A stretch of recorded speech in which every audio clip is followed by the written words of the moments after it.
Salatullah salamullah ala taha rasulillah.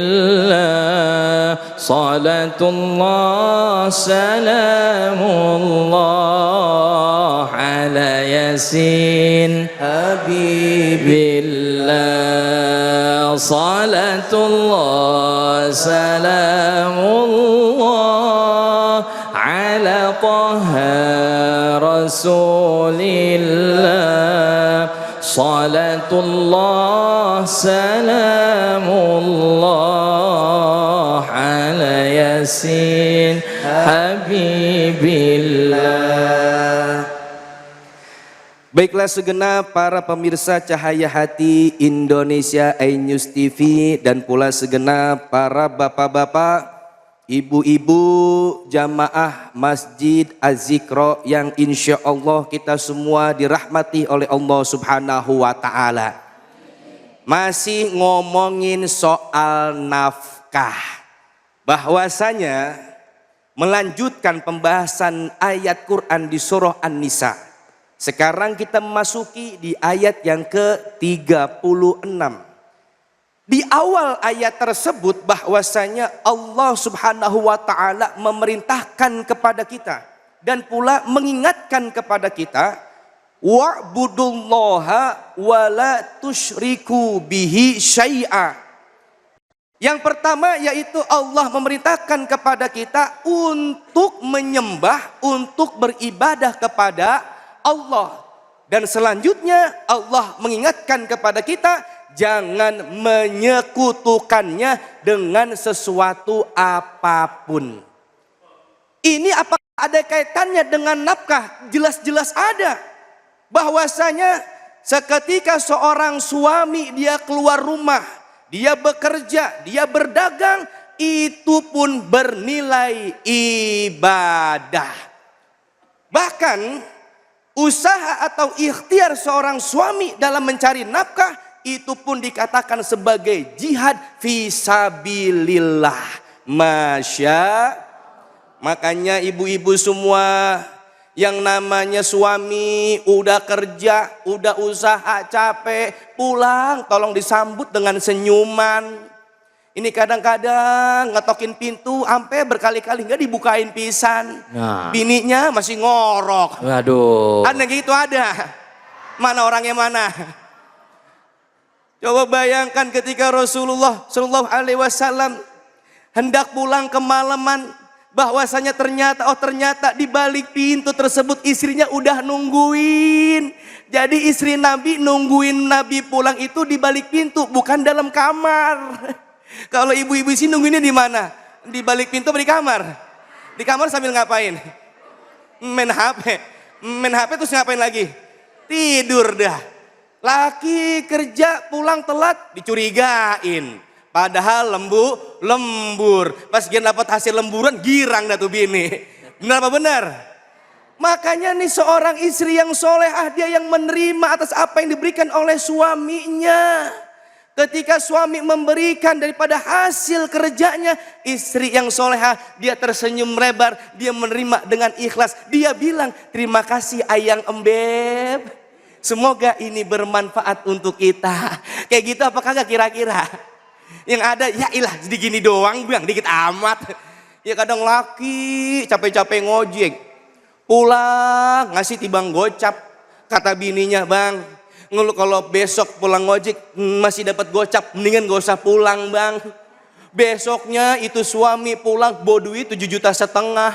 Bininya kaget, ini tumen-tumenan bang, biasanya bawa pulang duit gocap, ini ngapa 7,5 juta, ini gede amat. Apa kata lakinya? Motor gua jual. Daripada diomelin kagak pulang ke rumah, dijual deh motor, besok agak ngojek lagi dah. Cuman nih kadang-kadang mohon maaf, kita pak sebagai suami pak, Masya Allah luar biasa kebahagiaan, ketenangan yang akan kita dapati ketika kita benar-benar memuliakan istri kita, membahagiakan istri kita. Itu rejeki tak akan pernah henti, bahkan bertambah yang Allah berikan kepada kita selaku suami kalau kita pintar-pintar membahagiakan istri kita. Percaya atau tidak? Percaya apa enggak? silakan kamu lakukan, silakan kerjain.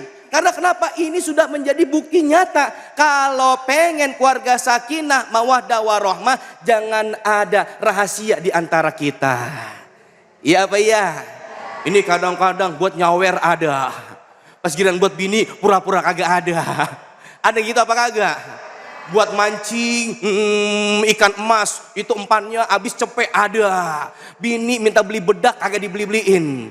Dibeliin cuma bedak talak lagi. Itu bini pakai bedak talak, pakai tebel banget naik motor, ngebul ke belakang, kata yang di belakang, ujung angin ninian puting beliung. Ya Allah, Rabbi, ya, jangan sampai. Karena kenapa?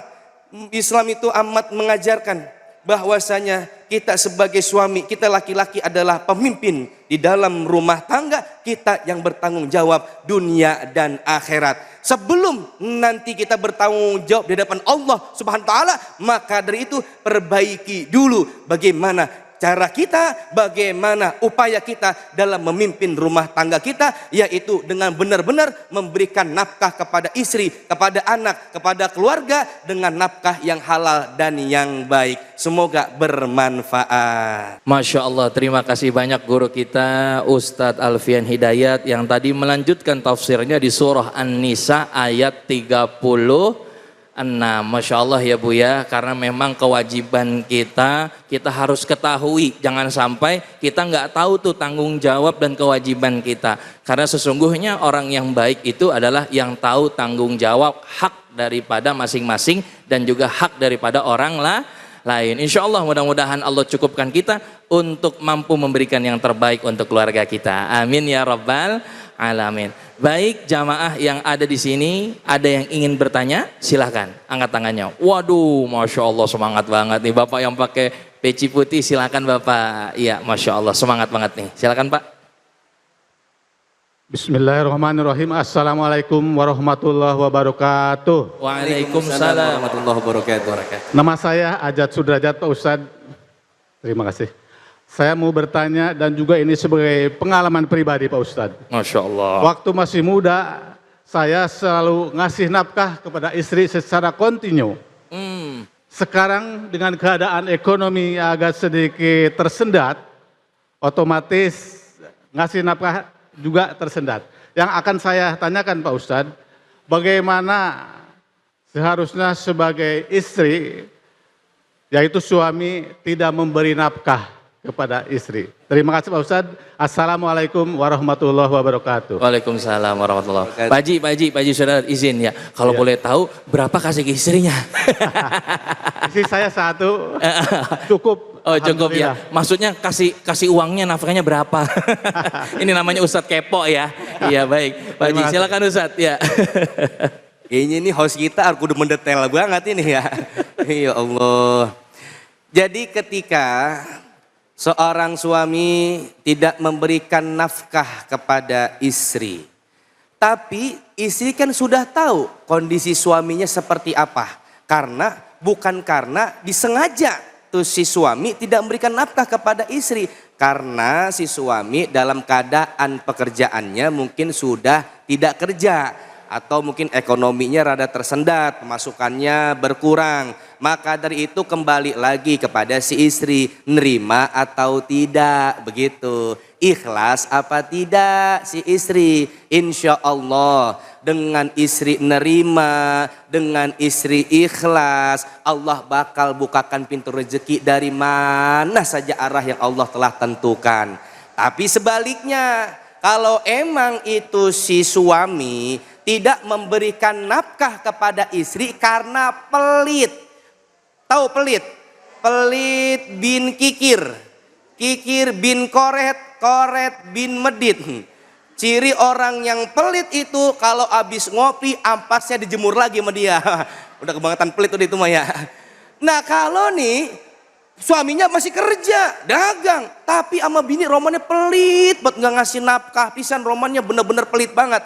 Boleh gak istri diem-diem ngambil duit suami? Wah langsung pada teriak tuh kan. Boleh. Kalau emang suaminya pelit, bin koret, bin kikir, bin medit. Tapi secukupnya aja.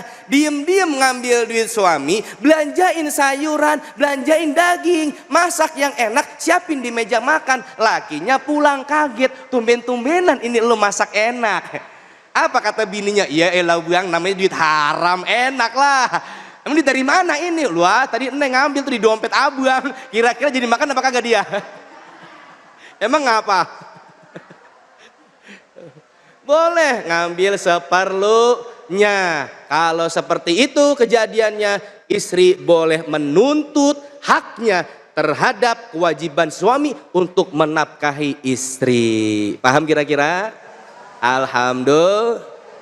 Masya Allah, terima kasih banyak Ustadzuna Pak Haji. Mudah-mudahan rezekinya makin banyak. Amin ya Rabbal Alamin. Baik pemirsa, dimanapun Anda berada, jangan kemana-mana, terus saksikan Cahaya Hati Indonesia. Kita akan melanjutkan kajian-kajian yang menarik lagi, yang insya Allah informatif buat kita. Jangan kemana-mana, hanya di Cahaya Hati Indonesia.